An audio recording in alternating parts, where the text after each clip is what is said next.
this word called submission, right?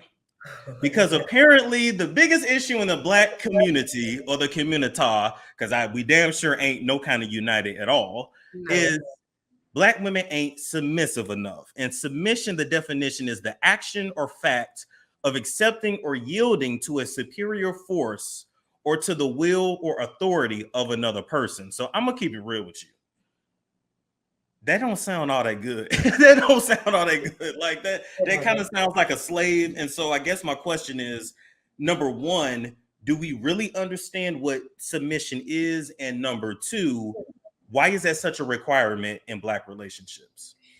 Well, here's the thing. I think that it's a requirement in Black relationships because it's the Black man's way to compensate for his lack of power and authority and superiority in society. And if it's one thing where if we go back to looking at the similarities between humans and all other species, if you look at all other male species, they obviously it's innate within them to crave authority and power. And so if he cannot actualize as a man, if any man can actualize as a man to where he can have authority and power over something or someone, then it messes up their psyche. Basically, there's a number of different behaviors they engage in order to compensate for that, and Black men engage in them. So I think submission is one way to say, look, I am dominant. Somebody is subservient to me. I have dominance over someone. But the problem from them is that in this type of society, it does not matter how many females you get to submit to you. If you have not proven that you can subdue or dominate another male group, then you're still going to be in the same position. Like you're still going to be seen as the lesser male. You are, because when I think about it, right? Number one, let's double back. They always use the excuse of, well, Christianity teaches, the Bible teaches, but it's like, look, you can't cherry pick the Bible. Either you're gonna follow everything that Bible says, or you really just you're just picking and choosing at that point, because technically a woman shouldn't even have to like leave the house to go work, to go do that, to go be under the authority of another man, and then have to come home and still be under the authority. Like it's out of order. So and then niggas ain't even getting married, and it's stupid. So I guess if I was to try to like put myself in a woman's shoes, if other men are dominating you, if you as a Black man can go outside and a white cop can shoot you and get away with it, and it is what it is, and we have to beg for your life. If we experience racism, which we do, but we don't really have a way to combat it. Like we're asking and begging to be seen as humans versus like dominating and showing our power. So how can the woman look up to the Black man and respect him and submit and say, I'm subservient, when we walk outside and that white man can do whatever he wants to do to you, or the Arab man, or the Asian man? Yep. Well, I think part of Black men's mindset has a lot to do with Black women, right? Because it's a symbiotic relationship, and I'm going to explain how. But first, I'm gonna say this: it's not safe nor smart for Black women to submit to Black men, because you will be submitting to a male who has absolutely no authority, no superiority, and no power in society.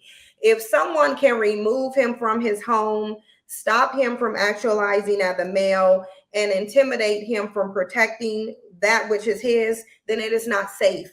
It's not safe for women to submit to you, because you're saying submit to me, but I can't guarantee my presence to you, because there is a much more superior force out here that controls whether I live or die.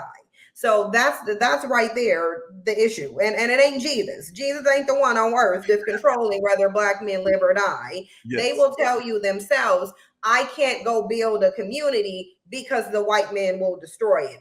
I can't take care of my family because the white man removed me from my home. I can't do anything as a male. I can't protect you because I will die. They're not saying that they're going to die because a Black woman is going to do anything, or any woman. It's because they fear another male group. So until you get yourself from under the dominance of another male group, then no one should submit to you. Only a fool would. And I'm not going to say that there aren't foolish Black women. There are foolish Black women, True. obviously. Yeah. And that's how we get this cycle perpetuated generation after generation, because where we drop the ball at is, as Black women, once we stepped off the plantation, we should have forced Black men to either fight and put us in a different environment, or we walked completely away and went to a better group of men. It just is what it is. That this is how it plays out in every other species and every other community. But in ours, we're told that we need to stick by these males. And because they are being prevented from actualizing as men in this society, becoming successful, then it's our job to pick up the pieces. And it's not our job to do that. And now you have a community where literally the males are completely 100% ineffective for the most part, and you have the women doing everything. So you have a dynamic that is completely reversed. You have a lot of different men who can't even pay their own bills, and we know that because they're asking women to go 50-50 with them, but then they want submission. And I'm going to say this. Any woman who goes 50-50 with a man is a damn fool, because here's the thing. I can pay 100% of my bills on my own as a woman. Car note, rent, insurance, every single one of them. I can pay all of them on my own. Okay. If a man approaches me and he wants me to pay 50-50 with him, then you are asking me to help you pay your bills, because you're certainly not helping me pay my bills, because I can cover all of mine 100%.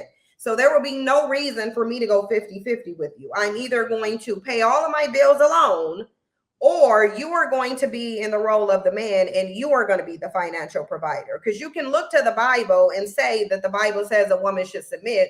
It also says the man should submit to his woman too. You actually submit to each other. They don't understand. Yes. And it also emphasizes in literally every single Abrahamic religion, if not every religion on the face of the planet, it emphasizes the fact that the man needs to be the provider and not rely on a woman financially for anything. Yes, she can agree to if she volunteers and she wants to, but there is no religion that talks about a man using a woman for financial help. So if he is asking you to go 50-50 with him, it is because he cannot pay all of his bills on his own. It just is what it is. I don't care how they pitch it. You can't pay your bills, so you want me to come help you pay them, and I'm not doing that. Now, I got a little pushback for you, because you said a lot of men are asking for like 50-50. I dare say they're actually asking for like 80-20. Yeah, and no, they're doing 80, because yeah, I have met so many and know so many where it's like the woman is footing the bill, or you hear so many cases of the woman having herself together professionally, and then you look at her counterpart and it's like, well, he's figuring it out, or I'm gonna help him, or I'm gonna build him up, or I gotta speak life into him. And I just feel like all of those things are not, to me, it's not the woman's place to do it. You see what I'm saying? Maybe I'm just being too sensitive, but I don't think it's a woman's place to, in a sense, make this man into something. He has to go out on his own and do it, because if you build me up, right, and now I'm confident, I'm on my feet, you're just building me for the next bitch. And if you want to do that, that's fine, but you're gonna build me for the next bitch. It is what it is. Well, the thing is, that doesn't help men to do anything. That's literally called enabling. Now, if you were speaking life or wanting to encourage men who are already doing something, then yeah, you would. That's called encouragement. It wouldn't even be called speaking life into them. It would be called support and encouragement. You're sitting here and you're supporting this person as they do something.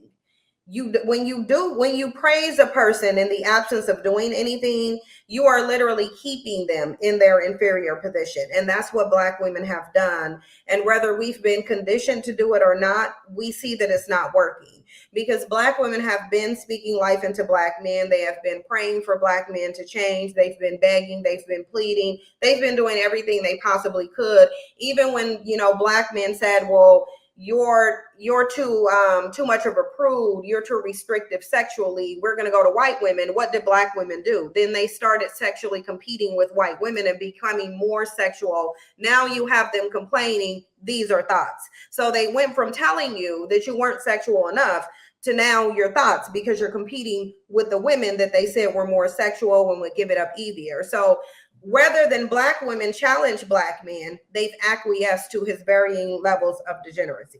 And that's where we've gone wrong. You don't praise men and call them kings when you don't see a damn kingdom nowhere. Like, I mean, I'm like, just saying, and that gets me, because there is no society where there's just like millions of kings. No, you have people in charge, you have royalty, you have people in the middle, you have people at the bottom.